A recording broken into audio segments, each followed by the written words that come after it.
Ay, congratulations nga pala sa mga bagong manananggol, bagong abogado sa ating bayan dahil nilabas na po officially ng Supreme Court ang resulta ng bar examination.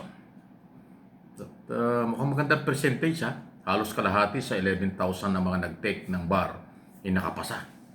Di ba? Nasa mga 45% pa o ano. Basta more or less mga ganon. Mahigit na 5,000 eh. So congratulations sa mahigit na 5,000 bagong abogado. Ito yung ating lalong aasahan. Kayo yung magiging bagong manananggol, tagapagtanggol ng ating mga batas. Sana masama kayo sa mga issue tungkol dito sa laban sa korupsyon. Kasi ang mga bagong abogado, pasintabi na, lalo pang agresibo yan. At yan talaga hindi makukurap. Hindi ko naman sinabing lang abogado mga veterano kurap. Yan ay talagang sincere sa kanilang, sabihin seryoso sa kanilang trabaho. Sana maghawak din sila ng mga new cases. Diba yung ombudsman at saka ICI na ngailangan ng maraming abogado. Ayan. Magandang seminar yan, magandang training yan, magandang duty yan. Yung mga batang abogado, abogada, nakapapasa lang sa bar examination, ay makakatulong kayo ng malaki kung kayo po tutulong dito sa issue ng korupsyon. Mapanagot ang mga dapat managot. Kung kayo papasok, hindi naman ho voluntary, may sweldo rin yan, may allowance yan. Ang ombudsman po ay naghahanap ng maraming mga abogado. Tulad ng ICI, naghahanap din para ho sa mga nag-i-evaluate ng kaso. Ito yung magandang training. Sana ay maisip ng mga ilang abogado bago dyan sa 5,000 plus na kapapasa lang sa bar examination. Congratulations muli. Mabuhay kayo at ang inyong pamilya. Yan ang isang magandang pambagong taon. Bagong taon 2026 at sila ho ay mga bagong lawyer na mga manananggol. Ayan, ang galing. Mayroong isa yata na interview na 59 years old. Aba, isang taon na lang at senior na. Nagtyaga talaga, naka-take 11. Ba, matindi ano? Dali, di ba sa bar pagka 3 beses ka nag-take at nawala, balik ka sa eskwela, so ibig sabihin nagpabalik-balik siya. Pero nagtyaga, abogado pa rin ngayon. Kahit na take 11, pero ang dami ano? Mahirap talaga ang bar examination. Anyway, congratulations pa rin. Kahit na take 11 yan, pero abogado ka na rin ngayon. Kasama ka doon sa take 1, naging abogado. Ganun talaga eh. Parang anumang CPA, engineer, anumang doktor, anumang profesyon na may board exam. Pag ikaw ay nakalusot dyan, professional ka na. Parang sa CPA, Certified Public Accountant, pag nakapasok, take 1, nakapasok ka dyan, ibig sabihin magaling ka. Engineer o doktor, lalo na sa lawyer, gano'n din. Pero hindi ibig sabihin, hindi ka nakalusot sa unang exam, pangalawa, huwag kang mawala ng pag-asa. Katulad ng 59 years old, mabot ng take 11 sa pagtsatsaga para sa kinabukasan niya at ng kanyang mahal sa buhay, nakapasa, di abogado. Alam mo naman, hindi naman ho yan nakukuha yan sa kung ilang kang best ka nag-take Ang mahalaga dyan, tuloy-tuloy ang pag-aaral. Pag naghawa ka na ng kaso, nagtrabaho ka na bilang abogado, yan ho ang panibagong simula. Baka mas magaling ka, malay mo, maswertehan mo. Pagka nandiyan ka na, mas magaling ka kaysa sa doon sa mga top-notcher. Meron ganon. Conforme sa hawak. Pwede kang, ang dami ho kasing abogado, criminal lawyer, corporate lawyer, labor lawyer, at kung ano po ho, kung saan ka nakakonsentrate. Di ba? Pero kung tutulong kayo sa mga usapin na may kaugnayan sa laban sa korupsyon ay mas maganda. Hindi ko naman pinangungunahan. Any comment?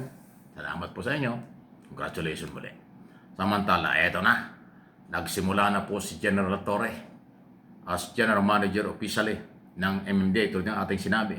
At ito masusubukan dito lang ho sa paglabas ng Black Nazareno sa Friday.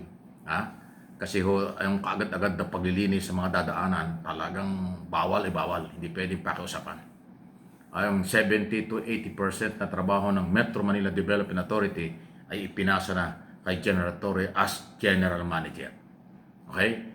So, sabi niya, hindi lang itong Black Nazarene, kung hindi tuloy-tuloy na yan. Pagdisiplina at pagtutulungan sa Metro Manila. Yan ang kanyang laban.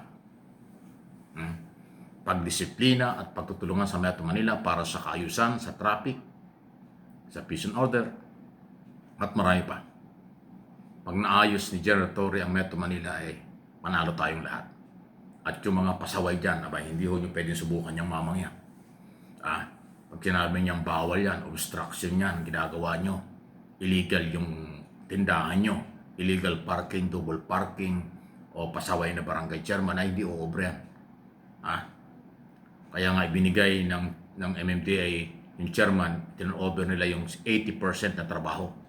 Malaking tulong yun sa chairman kasi yung chairman hindi naka-front ngayon. Yung general manager na ang po-front sa operation. So siya ho yung babangga. Ang babangga, giba. Okay? Napakaraming illegal na istruktura. Bahay, building, squatter, tindahan, kung ano, yan, lilinisin niya. Walang sasakyan, pero, walang parking, pero ang dami sasakyan, nasa kalye lahat, tatanggalin yan. Okay? At yung mga illegal terminal na mga bus, mga driver, taxi, at kung ano pa, mga pati truck na istorbo sa traffic, lahat yan tatanggalin. Naku, napakarami po.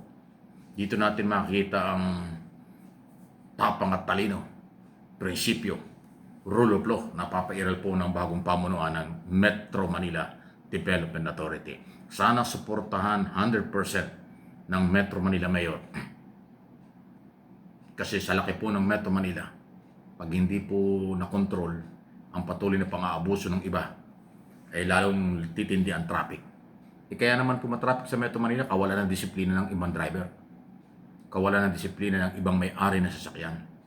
Kawalan ng disiplina ng mga taong kahit kalye, pedestrian, ginagawang tindahan, ginagawang negosyo, hindi naman kanila yun. Pag pedestrian sa tao, pag kalye sa sasakyan, ganun lang kasimple yun. Kaya pag yung pedestrian, ginawa mo tindahan, yung tao sa kalye dadaan. Tapos nandun yung kotse, nandun yung sasakyan, delikado. So pati mga motorcycle, tricycle, lahat yan sako.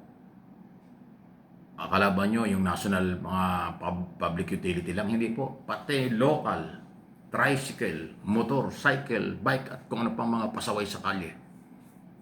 Mga vendors, illegal vendors, squatter, illegal terminal, lahat ng illegal, pati pagtapon ng garbage, yan po'y haharapin. Kaya sinasabi nga ho ni General Torre, malaking trabaho, implementation at coordination, ang hangad niya. Pakikipag-cooperate, pakikipag-ugnayan ng mamamayan sa kanya, doon sila magtatagumpay. Kaya inulit ko, tagumpay ng MMDA ngayong bagong taon sa bagong pamunuan, ang panalo, Pilipino.